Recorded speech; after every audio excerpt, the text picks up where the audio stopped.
The silence in Lily's room was deafening. For 3 months, Eleanor Bishop had avoided this sacred space, this shrine to her daughter's stolen life.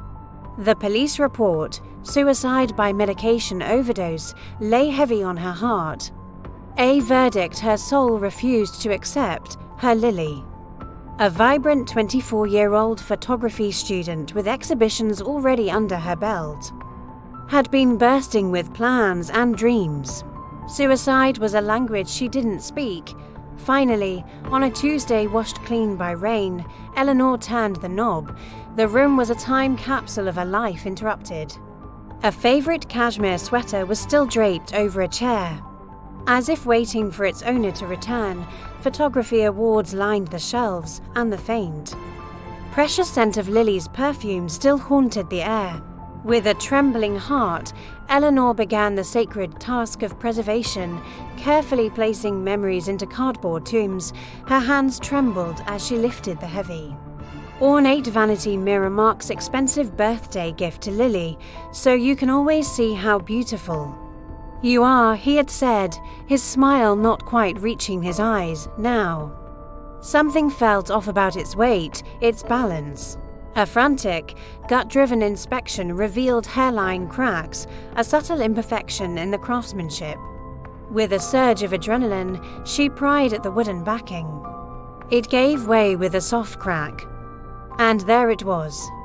Nestled within the frame, cold and impersonal, was a spy camera, its tiny red light a malevolent eye that had witnessed everything. A micro SD card was still lodged in its slot. The world stopped. Eleanor's hands shook so violently she could barely remove the card. On Lily's laptop, the files unfolded like a descent into hell. There was no sound, but the high-definition video needed no audio. She saw Mark, the man she had welcomed into her family, moving with a chilling, surgical calm. She watched, her breath caught in her throat, as he waited for Lily to fall asleep. She saw him open her bedside drawer, retrieve the bottle of prescribed heart medication, and with the precision of a pharmacist empty the genuine pills into his palm from his own pocket. He produced a near-identical bottle and refilled Lily's with the counterfeits. The entire act took less than a minute. But the horror wasn't over. The timestamp jumped to the next morning.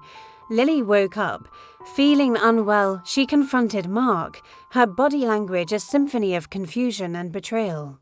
Holding the 2 bottles she had somehow discovered, the camera, positioned perfectly, captured the moment Mark's loving facade shattered, his face relaxed into a mask of cold indifference.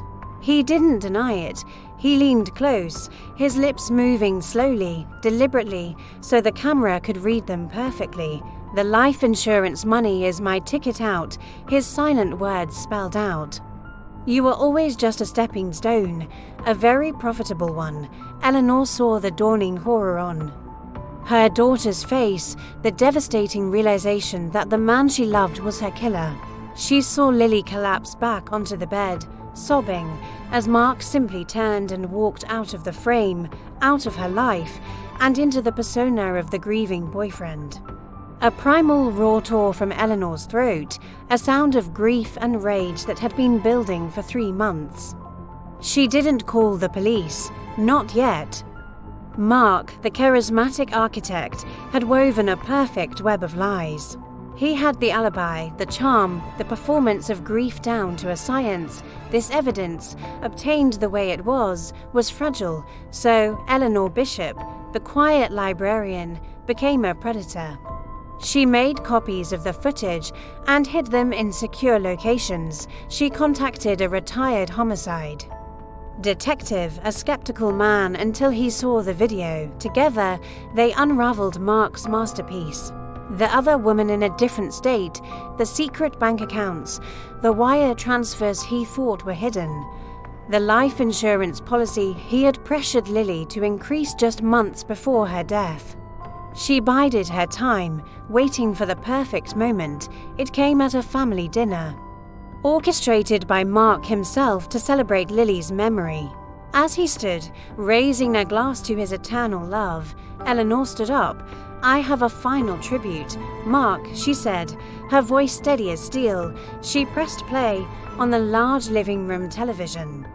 His crime unfolded in stark, damning detail. The gasps in the room were sharp. Collective, the shattering of his wine glass was the sound of his perfect world exploding. His mask didn't just crack, it vaporized, revealing the panicked, cornered animal beneath. He was still screaming denials when the police, tipped off by the retired detective, arrived to take him away. The trial was swift. The unseen witness was undeniable, Eleanor's. Victim impact statement was front-page news. You thought you were alone. You thought you were safe. But you forgot that love is the most relentless witness of all. Mark received a life sentence without the possibility of parole. As he was led away, Eleanor met his gaze one last time, her eyes holding a truth he could no longer escape. He hadn't just killed a girl, he had awakened her mother.